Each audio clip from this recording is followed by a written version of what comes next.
Selamat pagi teman-teman di seluruh tanah air, sukses selalu untuk kita, jaga kesehatan. Baik, pagi ini saya akan membahas topik di luar trading, yaitu IPO yang berkualitas. Tentunya IPO berkualitas ini diharapkan oleh lembaga Bursa Efek Indonesia sendiri, juga bagi retail investor maupun institusi. Karena makin kesini sudah makin kelihatan IPO nggak berkualitas. Nah, tentunya pada saat kita mau bicara IPO yang berkualitas, pertanyaannya ada dua. Bagaimana Pak menjaring ataupun menseleksi calon emiten yang berkualitas? Tetapi bagaimana kita bisa menemukan calon emiten yang berkualitas kalau aturan-aturan di bursanya sendiri tidak berkualitas? Gimana bisa ketemu itu? Nggak bisa ketemu kan? Jadi dua-duanya harus membuka diri untuk menjadi berkualitas. Kalau IDX memiliki aturan yang berkualitas, otomatis pasti terjaring calon emiten yang berkualitas. Nah, jadi kita IDX itu harus membuka diri, merevisi aturan IPO dan memberikan kisi-kisi yang jelas tentang syarat-syarat IPO untuk semua papan. Jadi jangan ada kata-kata bersayap. Nah, alasan-alasan penolakan itu semua klasik. Going concern business lah, ya, sustainability business yang nggak meyakinkan lah. Tetapi kalau grup-grup konglomerat perusahaan besar, utang segede gunung pun IPO. Nah, ini Pak yang tidak fair. Ya, jadi jangan melakukan hal-hal kayak gitu. Lama-lama Anda ketahuan bahwa kerjanya jadi nggak objektif gitu. Nah, jadi kualitas ini kita bangun bersama. Baik IDX-nya punya aturan, contoh dengan beberapa negara yang lain. Beberapa negara yang lain IPO-nya berbeda dengan kita.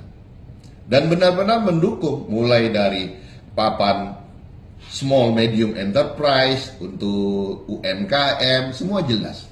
Jadi jangan hanya konglomerat saja. Terus jangan juga gara-gara satu yang salah semuanya dihukum. Jangan, ya. Nah, jadi dengan kisi-kisi yang jelas, maka kualitas emiten akan datang dan terseleksi dengan sendiri. Nah, sekarang saya kasih gambaran umum dulu tentang perbedaan IPO di kita sama IPO di tempat lain. Nanti detailnya saya akan di video berikutnya. Oke, IPO di Indonesia. IPO di Indonesia itu boleh saya bilang over the counter. Jualan di luar arena. Orang masuk ke pasar, saham, masuk ke bursa, tapi jualannya suruh di luar pasar. Wah, gimana nih Pak Fir? Saya nggak ngerti. Oke, gini. Logika yang sederhana. Saya pedagang, mau nyari pedagang, saya jualan lah. Ceritanya saya jualan di Pasar Majestic. Saya kontak Kepala PD Pasar Jaya Majestic. Pak, saya mau jualan di sana. Udah ada lapaknya Pak Fir? Udah Pak. Oke. Usahakan Pak, tanggal berapa Bapak mau masuk? Oh, saya mau masuk tanggal 1 Agustus. Usahakan ya Pak Fir, sebelum masuk pasar sudah laku. Nah, saya bingung. Kok sebelum masuk pasar sudah harus laku? Oke Pak, siap. Kepala PD Pasar Jaya nggak mau tahu caranya bagaimana kita jual. Pokoknya pada saat pencet bel itu sudah laku. Akhirnya apa yang dilakukan? Saya melacur. Saya ngamen, sembunyi-sembunyi, supaya nggak ketahuan bursa, nggak ketahuan OJK, saya sudah jualan sebelum mendapatkan izin prinsip. Biasanya kita sebut itu pra-efektif. Diam-diam. Nah, akhirnya apa? Muncullah yang namanya real IPO dengan IPO strategik. Nah, real IPO itu coba lihat, jumlahnya kecil-kecil, 20M, 40M, 50M, ya memang sesuai kantong orang Indonesia. Nggak bisa IPO gede. Kenapa? Aturan di Indonesia juga nggak ada yang namanya aturan revocable policy seperti di Amerika. Di Amerika saya bilang oke, saya mau beli saham IPO 10M. Hari hanya kamu bilang nggak bisa 10M, saya hanya bisa 1M, pidana. Jadi nggak main-main. Kalau di sini bro 10M bro 20M. Hari H, sorry bro, istri gua nggak setuju. Enak aja. Akhirnya apa? Hari hanya kita harus pontang-panting cari kekurangannya. Saya pernah satu IPO, hari hanya masih kurang 25M. Kita cakar kiri, cakar kanan ibaratnya. Untuk nyari kekurangannya.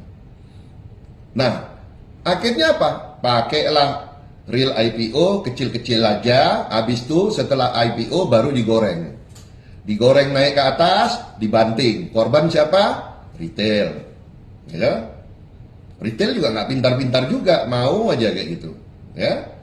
Kedua, strategic IPO, pura-pura IPO, dipinjamin duit, namanya fund flow. Kamu IPO ya 100M, ini uangnya, pura-pura beli ya. Jadi kelihatan di buku ada barang lawan uang, saham lawan uang. Nah itu namanya fund flow. Uang itu nanti harus dikembalikan. Nah kemudian ditangkap tuh yang fund flow. Nah, akhirnya mereka punya cara lain lagi fund flow. Uangnya nggak pergi kemana-mana, ada terus di situ. Sampai kapan kita mau tipu-tipu kayak begini? Sampai kapan gitu loh. Jadi makanya Pak Presiden tuh harus membuat Indonesia Supervisory Board, ya, Indonesia Capital Market Supervisory Board, supaya ngawasin yang kayak gini-gini loh. Ini yang kayak gini nggak diawasi. Yang diawasi itu maling-maling pinggir jalan gitu. Tapi white collar crime, white collar kayak begini nggak diawasi, nggak dirubah. Sudahlah, kita waktunya berubah. Jangan malu-malu, jangan keras kepala mau merubah, ya kan? Nah, over the counter tadi, yang lebih lucunya, sejak kita daftar mau IPO sampai mau melantai, nggak boleh jualan, nggak boleh roadshow. Nanti ada waktunya katanya. Kapan? Roadshow itu baru diizinkan, namanya pra-efektif, diizinkan tuh 5 hari menjelang efektif. Jadi kalau tanggal 1 Oktober pra-efektif, tanggal 5 Oktober Anda pencet bell atau namanya first bell, mulai melantai di bursa. Gila nggak? Sinting. Saya udah nanya sama Tuyul, sama babi ngepet, sanggup nggak jualan 5 hari? Nggak sanggup Pak Fir. Kami kelompok babi ngepet dan Tuyul, mulai dari Gunung Kawi sampai Gunung Kemukus, nggak sanggup jualan 500M 5 hari. Nah, karena nggak mungkin menjual itu, makanya ada namanya standby buyer IPO, pembeli siaga IPO. Nah, jadi IPO kita ini seperti itu.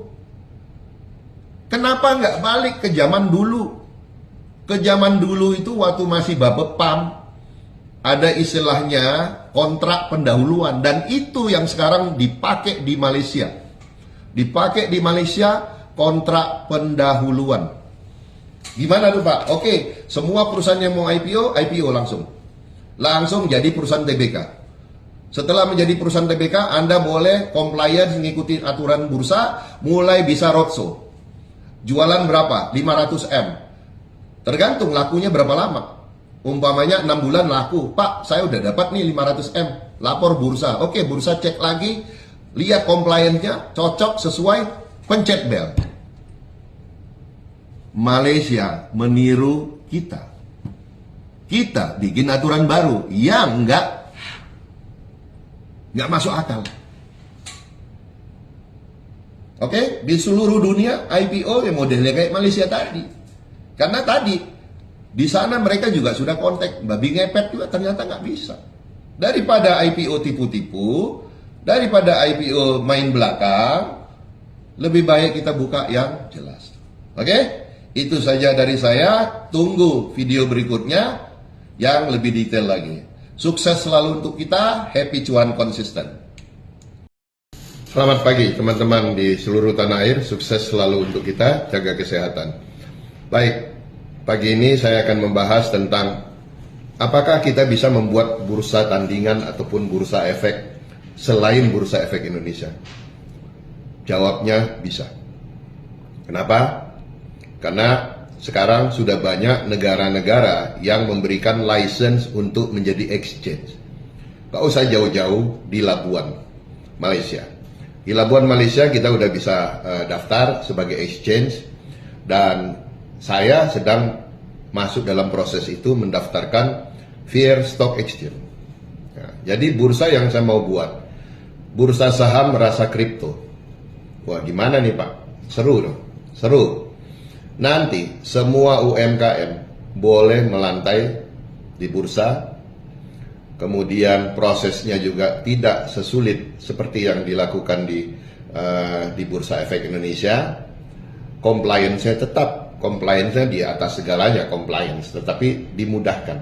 Prosesnya dimudahkan. Bahkan bursanya sendiri sudah menyiapkan yang namanya listing sponsor ataupun menyiapkan pembeli ataupun investor yang ready. Jadi yang mau IPO nggak usah sulit-sulit nyari investor, sudah ada investornya, udah ready. Nah, karena ini kan bursa, tempat mempertemukan antara investor dan emiten. Jadi tugas bursa itu seperti itu. Udah itu ya dagang ya jual beli ya, untung ya. Di platform yang sudah dibuat oleh bursa ya, lu jual beli ya untungnya. Sama-sama untung, investor untung, emiten untung, ya, retail untung, yang block trader ataupun LP-nya juga untung. Nah, jadi pasar sudah mulai dinamis. Jadi peluang itu bisa saja ada. Dan teman-teman saya sudah banyak memiliki bursa di luar negeri. Mereka punya exchange. Nah, kalau saja saya setahun bisa membawa 21 sampai 30 IPO per tahun dan memenuhi target bursa lebih dari separuhnya target bursa. Kalau saya punya bursa sendiri, kira-kira rame nggak? Pastinya rame. Karena saya akan memudahkan orang untuk fundraising di bursa, bukan mempersulit. Dalam fundraising kita tetapkan compliance-nya, you follow, saya help, ya, saya bantu. You follow my rules, I helping you, ya. Nah, itu konsep itu dulu yang dikedepankan. Jadi bukan nyari nyusahin orang. Nah, jadi peluang untuk punya bursa tandingan itu bisa saja. Kalau di Indonesia bisa nggak Pak? Bisa saja, harusnya bisa. Karena apa? OJK juga sudah bisa membuka diri bahwa bursa nggak harus satu. Sekarang sudah banyak UMKM. Taruhlah Bursa Efek Indonesia sudah menghapus yang namanya akselerasi. Ya bikin saja bursa satu lagi untuk papan akselerasi ataupun UMKM. Terus digital, teknologi dipisahkan seperti Nasdaq. Terus kemudian untuk startup bisa dibuat. Ya, jadi membuat bursa lagi itu bukan sesuatu hal yang nggak mungkin, bisa kita buat, tinggal kita mau nggak. Nah, saya rasa kalau negara kita belum siap, pasti mungkin banyak yang mencari di luar. Nah, dan seperti saya mencari exchange di luar. Saya akan punya exchange sendiri, saya akan menjadi bursa sendiri, dan dengan pengalaman saya 20 tahun. Insya Allah saya akan membuat bursa yang lebih menarik, bursa yang lebih atraktif, dan bursa yang menolong banyak orang untuk berkembang. Jadi bukan sekedar bursa Anda listing tapi dengan aturan yang sulit. Ya, itu saja.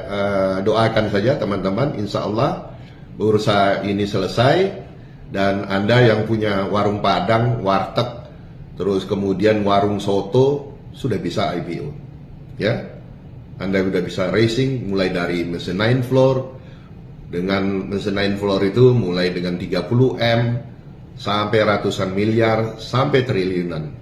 Nah, insya Allah, Allah mudahkan jalannya semua. Dan besok saya ke Medan untuk training di Medan tanggal 6 dan 7. Tanggal 8 saya ke Kuala Lumpur, meeting dengan otoritas untuk exchange. Kita exchange di kemudian hari yang menjadi harapan bagi semua orang. Oke, sukses selalu untuk kita semua. Happy cuan konsisten. Selamat siang teman-teman di seluruh tanah air. Sukses selalu untuk kita. Jaga kesehatan. Baik, siang ini saya ingin membahas, ada yang membandingkan antara gold dan kripto. Ada yang bilang kripto lebih baik, ada yang bilang gold lebih baik. Ya. Saya coba mengambil titik tengahnya. Kalau bagi saya, ini sama dengan kita membandingkan BMW dan Mercy. Ya, lihat postingan saya sebelumnya. Pada saat orang baru masuk BMW Club, fanatiknya minta ampun. Menganggap BMW segalanya, sama Mercy juga begitu, menganggap Mercy segalanya. Saya masuk di klub dan saya bilang, nggak usah begitu. Mercy bukan kumpulan orang idiot, BMW yang bikin Mercy bukan kumpulan orang idiot, yang bikin BMW juga bukan kumpulan orang bodoh. So jadi sama-sama hebat. Nah, yang bingung ini kalian ini mau jadi apa? Sales BMW atau sales Mercy? Nah, kalau kalian sebagai penggemar ataupun pemakai, kalau ada duit, beli dua-duanya supaya rasakan bedanya. Kalau Mercy, saya dari Kuala Lumpur, nyetir Mercy sampai ke Singapura, itu pasti berhenti-berhenti, pasti ngantuk. Tapi kalau BMW, saya bisa langsung dari KL, istirahat langsung di Johor, baru lanjut Singapura. Kenapa? Karena BMW itu memang untuk disetir, untuk nyetir enak. Tapi kalau Mercy itu disetirin, jadi kita harus jadi penumpang dan harus sudah bisa bayar supir baru enak gitu. Ya, jadi itu yang membedakan antara Mercy dan BMW. Nah, jadi kalau kita kaya, punya duit, nggak usah ribut, dibeli semua, dicoba semua mana yang enak. Saya udah nyoba semua mobil. All you name it, all the branded car, saya sudah coba semua. Nah, sekarang kripto dan emas. Ada yang bilang kripto itu nggak bisa ditambang lagi karena jumlahnya udah limited. Beda sama emas. Emas itu kalau ditambang lagi harganya bisa turun. Tapi kalau kripto enggak. Kalau udah diisut, umpamanya ada dikeluarkan 21 billion koin, 21 billion koin itulah yang diperebutkan, yang dijual beli. Emas beda. Kalau emas, kalau dia ada tambang baru, menghasilkan emas baru, akhirnya supply-nya jadi berlebihan sehingga harganya turun. Enggak seperti itu. Jadi kalau kita mempelajari segala sesuatu, pelajari dengan detail, baru ngomong. Ini ngomong asal aja. Nggak seperti itu. Emas fisik, ya. Orang sudah beli emas fisik itu nggak ada yang jual. Orang udah beli 100 M contoh, emas fisik simpan di bullion bank, itu nggak ada yang mau jual. Biar turun seberapa jauh pun turun. Kenapa? Yang turun itu mungkin harga future-nya. Harga spot itu lebih tinggi daripada harga future. Jadi tetap nggak ada yang mau jual. Apalagi kalau Anda lihat di Google, cadangan emas fisik di seluruh dunia itu berbeda-beda dan setiap saat berbeda dan meningkat jumlahnya. Jadi orang mengkoleksi emas fisik itu tidak mungkin mereka menjual lagi. Nah, itu beda. Nah, beda yang Anda lihat tiap hari itu di chart itu yang bergerak naik turun itu future price. Gold future price. Jadi orang yang menyimpan gold fisik, mereka mendapatkan asset backed securities. Kemudian asset backed securities itu berupa jaminan sahamnya di bullion bank itu digunakanlah untuk trading di future. Dan mereka mendapatkan semacam equity ataupun margin untuk bertransaksi di future. Dan setelah untung mereka withdraw. Jadi enak ya, sudah punya emas fisiknya, itu hanya dijaminkan, mereka kemudian bisa trading, dapat duit dan WD. Nah, jadi kalau kita mengenal instrumen, semua instrumen, tentu setiap instrumen satu dengan yang lain punya karakteristik yang berbeda-beda. Jadi kalau kita sudah jadi orang kaya gitu, nggak usah ngomong itu jelek, itu bagus, ini yang paling bagus, jangan. Jadi jangan Anda jadi kelihatan lama-lama kayak sales kripto gitu. Mau semua orang main kripto, mau semua orang dengan kripto, nggak perlu. Saya sebelum yang ngomong-ngomong kripto itu lahir, saya udah di dunia ini. Mulai dari saham, oke? Mulai dari saham, kemudian indeks, futures, US single stock, CFD, semua instrumen saya udah masuk. Dan dari semua tinggal kita pilih mana yang kita mau stay longer di masing-masing instrumen. Jadi belajarlah yang bijak dalam melihat satu permasalahan, jadi nggak usah kita berpikir bahwa ini lebih bagus dari yang lain. Oke, sukses selalu untuk kita semua, happy cuan konsisten. Baik teman-teman, kita lanjutkan sore ini.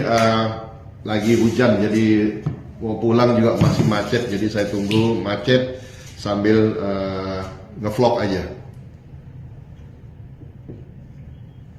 Baik, keep hungry.